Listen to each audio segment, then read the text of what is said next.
We are told that we should be kind and put other people's needs ahead of our own, but does anyone tell us that being too kind and caring can be dangerous?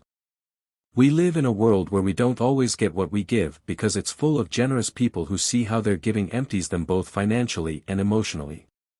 Could being too kind even put our own lives in danger? Be surprised by the bad things that can happen to you when you're kind. Today I'll tell you 8 bad things that can happen to you if you're too nice, and I'll show you 4 tough ways to keep people from taking advantage of you. Let's move on to number 1 without further ado. You will have too high of hopes for people. The Stoics said that we should accept things as they are and not depend on what other people do to make us happy. Giving without asking too much in return keeps you from being disappointed and helps you practice emotional separation, which gives you a calmer mind. Whether we are aware of it or not, it's hard for us to be fully selfless when we give. When we give everything we have, we expect everyone else to do the same. When it's us who need something important, though, you've gotten people so used to having everything done for them that they'll take it for granted that you can handle everything in their lives and yours, especially your own. Because if you don't take care of your own, why would you take care of other people's? In reality, your hopes of reciprocity won't be met, and you'll end up with a bad mood, tiredness, anger, and sadness. Still, if we look at it objectively, people aren't letting you down, they're just doing what you should be doing, which is taking care of their own tasks. People will only expect you to give them something, which is the second point. The Stoics say that it's important to remember that real worth comes from acting in a way that is good and logical, not from just doing what other people want. Moderation and giving in a balanced way help you stay in charge of your actions and keep you from getting into habits that hurt your mental health. You've heard your whole life that people are creatures of habit, and this couldn't be more true. People are made to adapt to a pattern, a way of life, and a symphony of things going on around them. The idea of the comfort zone comes from this desire to change. This means that if you're always giving, the people you help will expect you to give them something all the time. You'll lead them into their comfort zones, and they won't have to do many of their responsibilities because you'll be there to do them.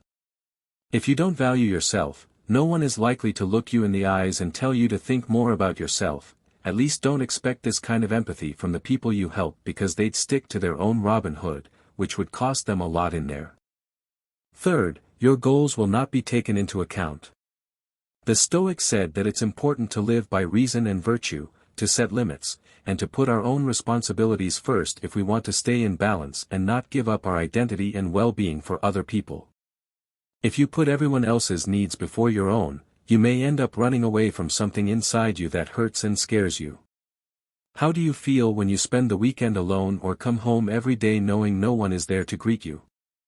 If you're doing so many different things because you want to get away from yourself, the blow will be twice as hard because on the one hand, you'll have to face yourself sooner or later, and on the other, your bad mood will get worse as you start to put other people's needs before your own. Self-care is one of the most important parts of being healthy. Before you can help others feel better, you need to make sure you're happy, spoiled, and well cared for. That is, you should never give someone a chocolate unless you first really enjoyed one yourself. Similarly, you shouldn't offer to clean a friend's house until you've cleaned your own and watched a good movie while sipping wine. The rest of the world comes after you. Fourth, people will think you are weak and treat you that way.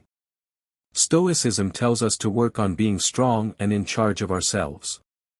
By setting limits and practicing self-discipline, we can show others that we are committed to our own responsibilities and ideals, earning their respect instead of being seen as weak. If you help other people too much over time, you might be seen as an expert in the area where you work, but with other people, you might be making the exact opposite impression. When you don't set limits, people start to see you as weak, just like the person who opposes a boss so much so that they'll come to you to get rid of their responsibilities because they know you won't say no. On the contrary, as soon as you use this magic word, they will start to feel something for you they never thought they would, respect. You'll have a lot of buts, or people who only come to you when they need something. Stoicism teaches us how important it is to be smart and wise. By choosing who to help with self-control and perspective, we can tell the difference between real people and those who want to take advantage, so we don't waste our time or energy on things that don't help. People who thought you were a good friend all of a sudden only want to hang out with you when they need something. If you think about it logically, it's not so unlikely that this could happen to you, since most people don't invite their employees or coworkers to have coffee with them, let alone a beer. What's going on with you makes sense, but that doesn't mean it's fair. So you need to learn how to handle the methods I'll tell you about at the end to keep people from taking advantage of you. Sixth, you'll only get people who want something and never those who want to give. With patient judgment, we can build relationships that are real and good for both parties. People come into our lives because their energies match up with ours. That is, if we vibrate low, we attract people who are negative, depressed, have dark souls, and want to hurt us. When our vibrations are high, on the other hand, we draw people who are full of good energy, kindness, excitement, hard work, and joy. Because of this, when we give to everyone, we lose so much energy that we start vibrating at a low frequency. This makes needy people feel drawn to us, as well as opportunists who don't even want to help and only want to take what they can from us and leave without even saying thank you. Seventh, you could end up getting hooked on something. The Stoics taught people to be calm and in charge of themselves. Self-discipline in giving keeps us from getting stuck in bad habits and lets us keep a good relationship with our actions and choices. When shortage is a regular part of our lives, the need for something grows, which is the best way to get addicted. So one day, someone close to you might notice that you drink too much, and not just spring water. They might also notice that you eat too much or even gamble too much. Pay close attention to what someone who cares about you says, because your first instinct may be to get mad at them and tell them you don't have any problems. But this is how people usually act, and they are so caught up in their own problems that they can't see that they have one. Always remember that people who care about you want what's best for you, so pay close attention to what they say, because they're trying to help you stop falling and move forward. Number 8, you'll make people think twice. Stoicism tells us to do good things no matter what other people think of us. By focusing on living in line with our beliefs and principles, we build a good image that can withstand false accusations. No matter how much we'd like things to be different, the truth is that there aren't that many kind people in the world. So if you are one, people will be suspicious of you instead of being impressed and thankful. It won't be long before your kindness makes people wonder what's going on with you and what plans you have that you don't tell anyone about.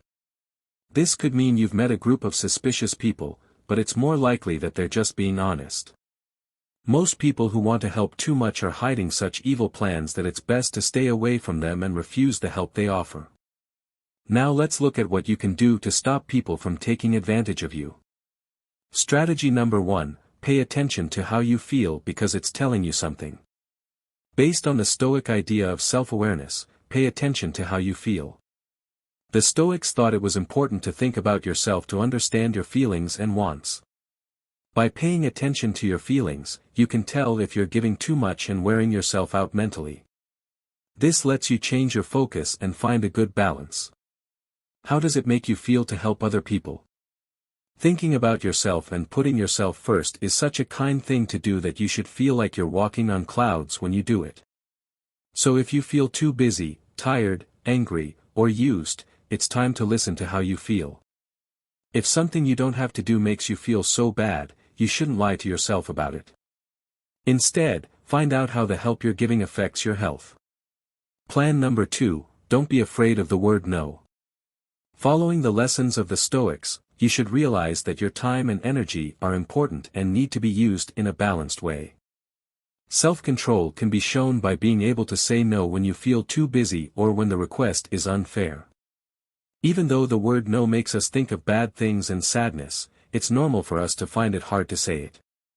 But if we don't learn to say this word when someone wants more from us than we can give, pessimism will take over our lives.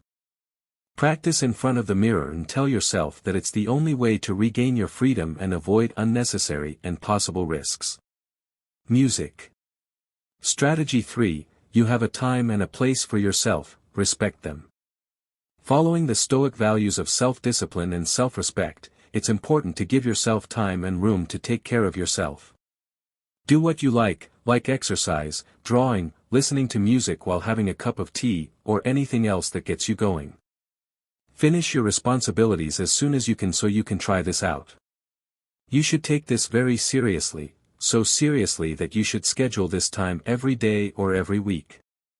So if someone asks for your help at that time, they need to be very kind and helpful to you, not to the person. So without remorse, you tell them no and enjoy that time and space just for yourself.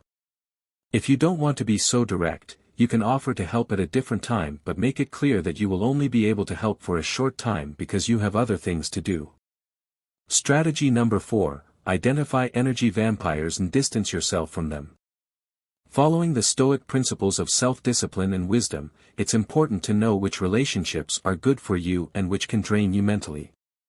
By staying away from people who constantly drain your energy and don't add anything positive, you're taking care of your own health and showing Stoic self-control in your relationships. You should know that if you try to help an energy thief, it won't work. These people overwhelm you with their complaints, their pains, and their catastrophic view of life. Don't bother trying to help them because if their problems were solved, they would have to stop complaining. That's something they wouldn't tolerate. In conclusion, according to Stoic wisdom, in life, the best measure for things is always the middle ground, and generosity is no exception. If we give too little, we come across as selfish and greedy, while if we give excessively, we end up completely drained of energy, time, and probably money as well. So lean toward the grays, which are still the best choices for finding a balance between putting other people's needs first and putting your own needs first. And if you're ever unsure, just remember the magic word, no, even more so if they offer to drive you home from the window of their car. We've reached the end of this journey, and I sincerely hope these tips will be of great use to you. Don't forget that you are a crucial part of this channel. So if this video has helped you, made you think, or you've learned something, give it a thumbs up so that more people can discover the powers of Stoic wisdom. And if you haven't already, don't forget to check out our ebook about Stoicism and how to apply it in your own life. Subscribe for a daily dose of Stoic wisdom and growth.